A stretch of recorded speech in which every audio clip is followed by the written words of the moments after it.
I'm getting a strange case of deja vu.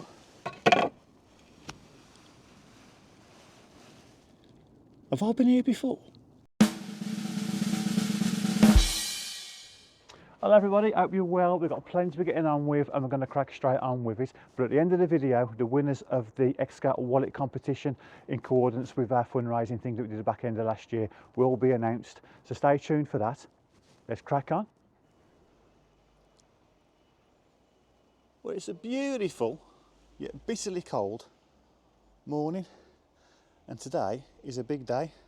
We have got the inspector coming out to check these footings, and then we've got the hardcore turning up so we can get rid of this mud once and for all. And then, all being well, I have got the concrete on standby to get it all filled in. So it sounds like it's here. Look, beautiful. Hardcore is here. Right then, we'll get this loaded off. Hopefully that'll be the end of the mud, and then we'll check back in a minute. Right? Bloody hell, I pressed record at completely the wrong time. Beautiful.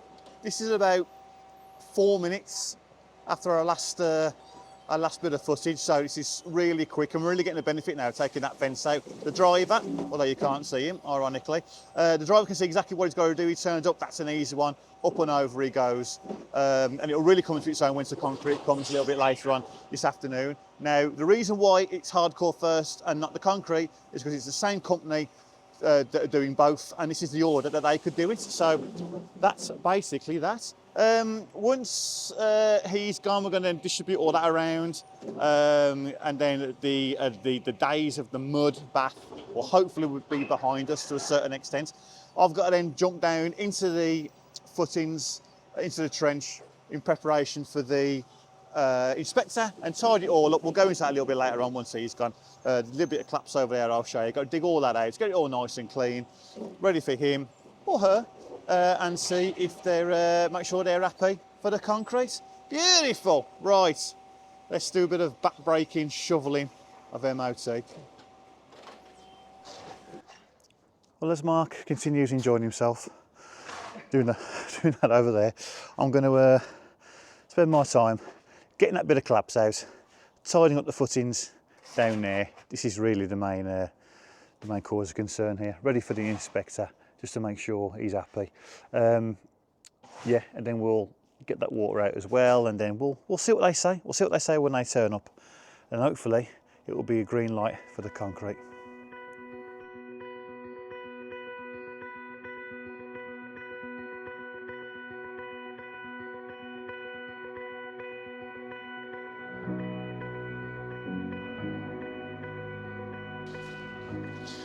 Well, arguably, I had that time lapse on completely the wrong setting. I didn't take long at all to this. But being so Mark hasn't quite finished moving all 13 to another hardcore yet, I'm going to keep talking, and I'm going to turn you around and show you what I'm going to do regarding finding our levels. Beautiful. Right then, I reckon that is as clean as that needs to be. But I've been wrong before, and the inspector has just found me, told me he's on his way, so I'm about half hour away from finding out exactly how wrong I am. So I'm going to jump down here now and do exactly the same. Make sure I do as much as I can before he turns up. But I'm just going to quickly explain to you what I'll be doing straight after that, and that is finding our levels for the concrete. Now, you only need, according to the drawings and the inspectors or whatever, I believe it's 600 mil. It all depends what ground you've got. You need 600 mil of concrete. Well, we'll forget that. We fill ours trenches up. I'm not putting just the minimum concrete in, then working in a trench with a trench box, all that nonsense. Forget it. So fill it up as far as we possibly can. Well, how far can we go? Well, that depends on our brickwork out here. Now, I've already had the laser level once we were ascertaining the level of this ground here on the inside, and I've checked that level, finished floor level, to the level out here, to the damp, and it's negligible. It's within a few mil, so I'm not going to bother with a laser level for this part of it anyway. What I'm going to do is, first and foremost, check that out. That 40 mil, 50 mil bed of compound I've got to bed the damp on. I'm not emulating that. I want my first course of bricks to finish, level facing bricks to finish top level with that one there. So what I'm going to do is I'm going to gauge down from that point, gauge in brickwork increments of 75 mil down until I am below ground there. Let's say that's 450 mil. Mark that on the wall, 450 mil down, then get the laser level off that, wherever that mark may be, and transfer that level all the way around on the bank or the side of our trench, and that is where our concrete will come up to. So, and that's it, just mass fill it. Trenches, working in them on purpose? Nah. So there we go. Plus that side is low on that side anyway, so there's going to be an element of it anyway, but I ain't going to make it harder for myself. Sod that. So yeah, right then, I'll get that sorted, and then we'll wait for our inspector. Oh, look at him. Oh, ain't he lovely? Oh, little Trojan. Right, I'll probably look back tonight and think, well, didn't that work out beautifully? Well done, Ad, for organising all that. However, even I think this is a bit close.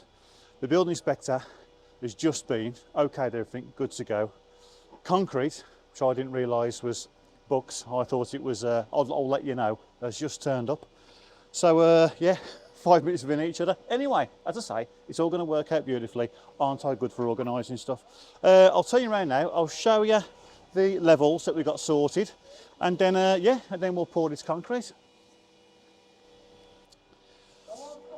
Right, well, I've done what I said I was going to do. I think it's that top mark there on the in that white paint, and I measured down 450 mil from this top brick here.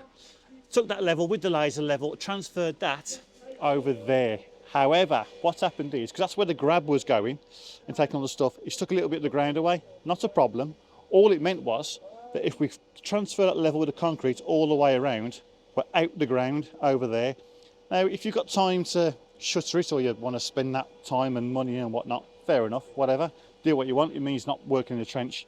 However, what we've decided to do is drop it down 150 mil. So yes, we're a bit deep there, and then we are more or less to the top of the trench over there. So that's it basically. We transfer that level then all the way around. That's what these white marks are.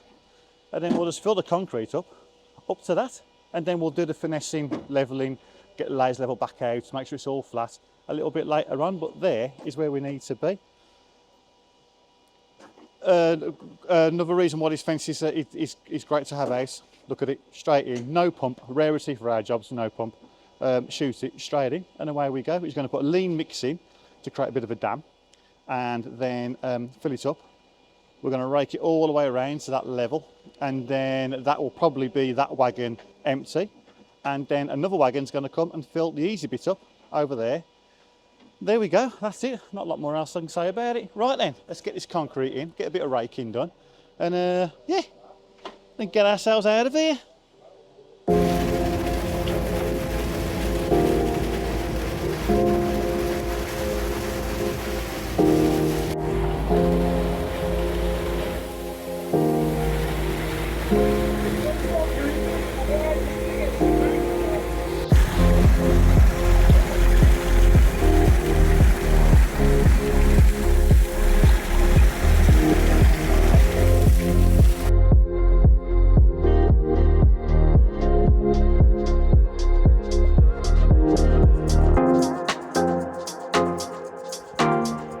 Rightio, there was a bit of a break between deliveries, about 20 minutes. However, relatively straightforward with no issues.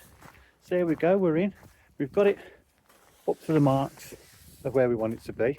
And we've just gone round with a laser level, dipped it, and it is near as damaged. So we're not going to be bothering with raking anymore or anything like that.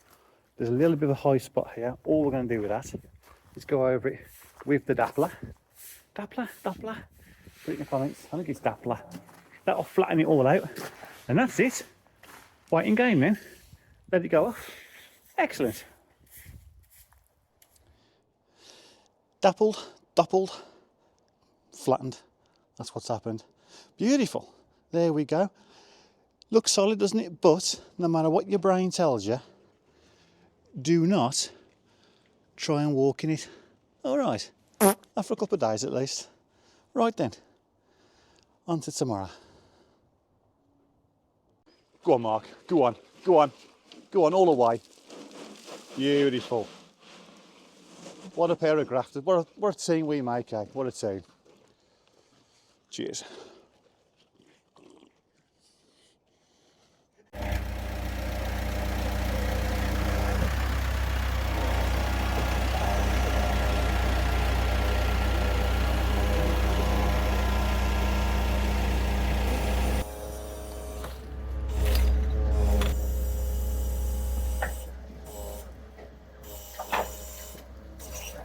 Tremendous content.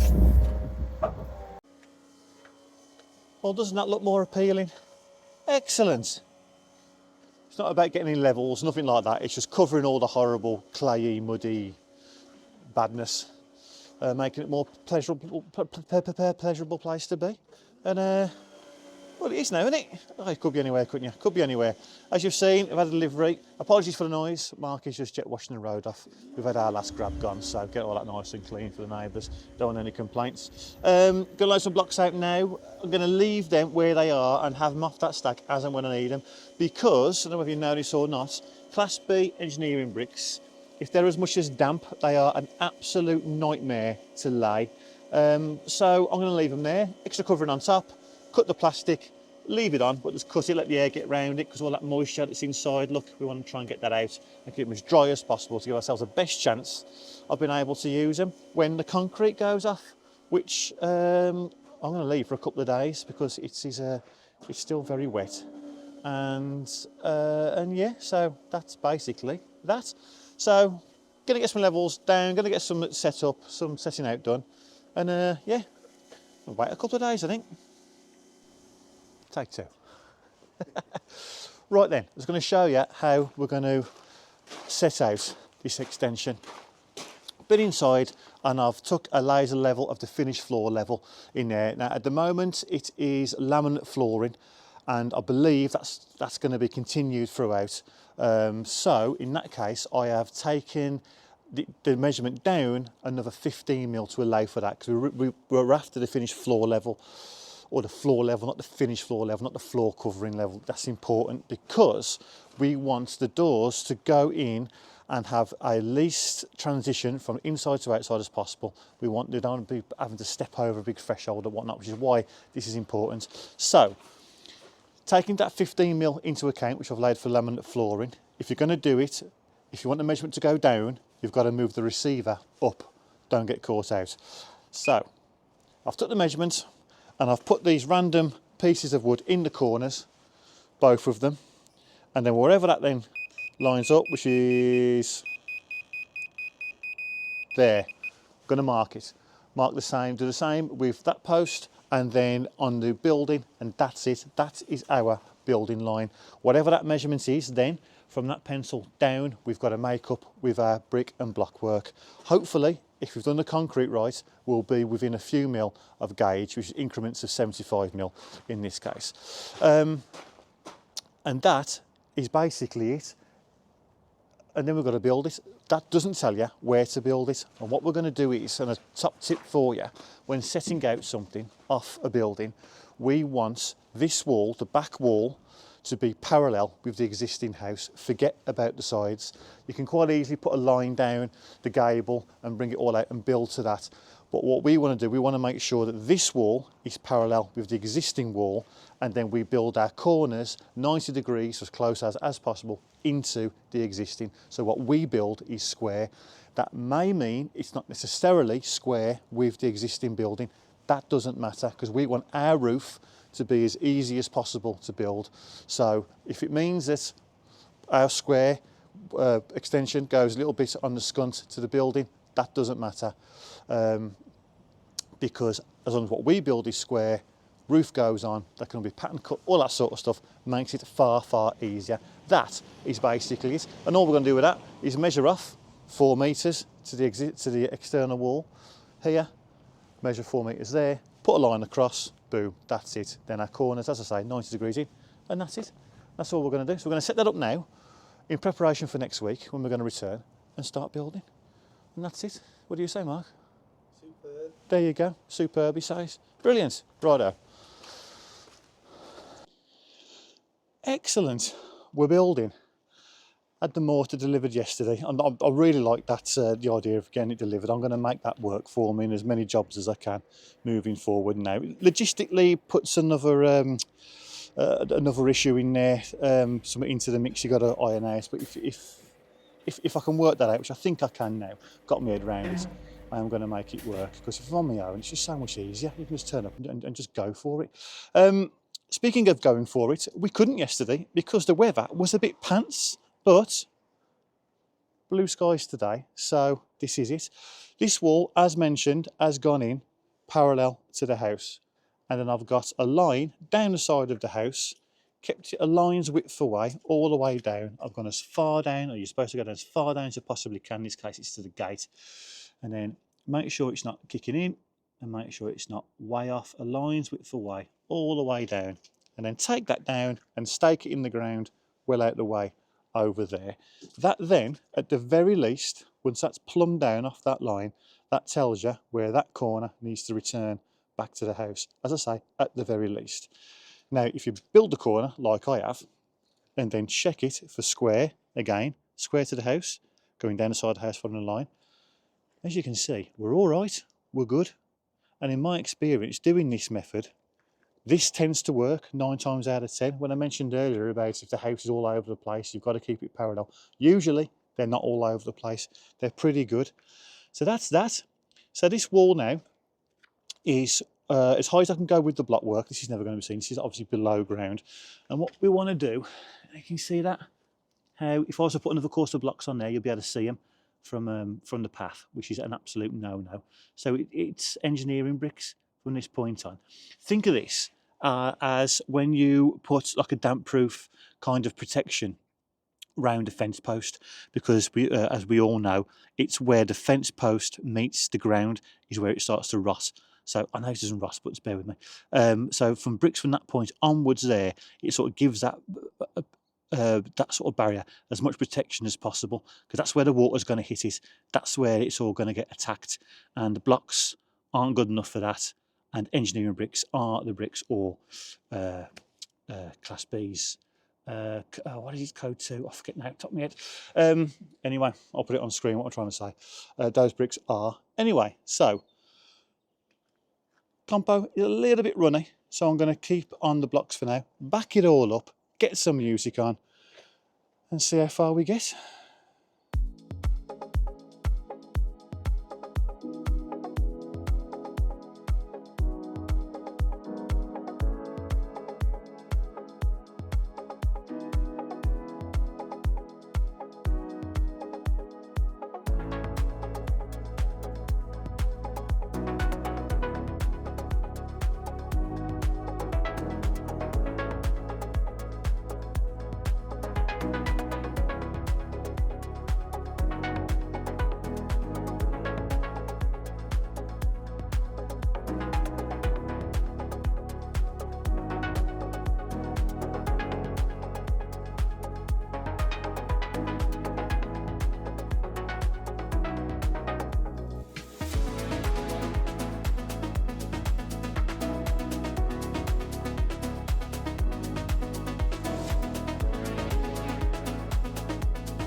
And just like that, we're up to damp. Beautiful, there we go, excellent. Those bricks have turned out all right, haven't they? I haven't cleaned them either. But if you do want to clean them, there's a couple of methods for you. I'm sure other products are available, but one is a bit of diesel. I've got some there because of the plant that we hire. I always have some on site. And just go over the bricks. Don't just mop it all over the joints or anything. Just go over the bricks and it polishes up. Engineering bricks gets rid of all the smudges and gets some gleaming. Another more absolute way of doing it is you just build a fence in front of it so no one can ever see it, which is what's going to happen here. So no diesel will be spent on those bricks there. Just to point out a couple of things, just in case I get comments about it, make things a little bit easier. This is a bit of an anomaly of the job, and I'm going to go into more detail on that when it becomes more of an issue further on. as the project progresses. And a couple of things here, you'll see here I've left a course out where the back door is going to go and where the rear bifolds are going to go, purely because you set it down a course and then your standard sill and standard threshold of the frames gets lowered down a little bit, and it makes the transition easier. You haven't got a big hump to step over if you were to put it on the same level as all the rest. So there you go, another top tip. Right then, on to the competition winners. Well, thank you to everybody who contributed to this competition and helped raise money for Birmingham Children's Hospital. And I've got an amazing update on where all that money has now gone, and I'll explain that in next week's video. But to start the competition then, I cut all the entrants up, put them in a bowl, and the kids picked them out at random. And congratulations to first prize, David Jones, .00. Second prize goes to the One Jukebox 24. Third prize, Ronald Murdoch 241. Fourth prize, Adam UK 73. And fifth prize, IE's John, I believe that's supposed to say. So well done to all of you. Now here's the issue that I found. Because I've done this all through YouTube, I can't send a direct message to any of you. And I can't have any of your personal details. It's not that kind of platform. So I replied to all of you in the comments to the video that this competition was all set on. So only 3 of you have got back in touch with me, and I believe that was prizes 3rd, 4th and 5th. But I can't send those prizes out until the 1st and 2nd have had their top pick, which they haven't got back to me yet. So this is an appeal for David Jones, .00 and the One Jukebox 24 to get in touch with me. My email address is in the bio and I can get it all sorted. If they don't get in contact with me for 7 days from now, so it's next Sunday, I will redraw, and the 3rd prize will get first and bump up accordingly, and then I'll redraw for 4th and 5th. I think that's the fairest way of doing it. So if you know these people or it's you, get in contact. You've won it, I want to send you out your prize. Right, that's it. Thank you for watching. If you like what you saw, subscribe. If you didn't, just keep it to yourself. No one really cares. See you next week.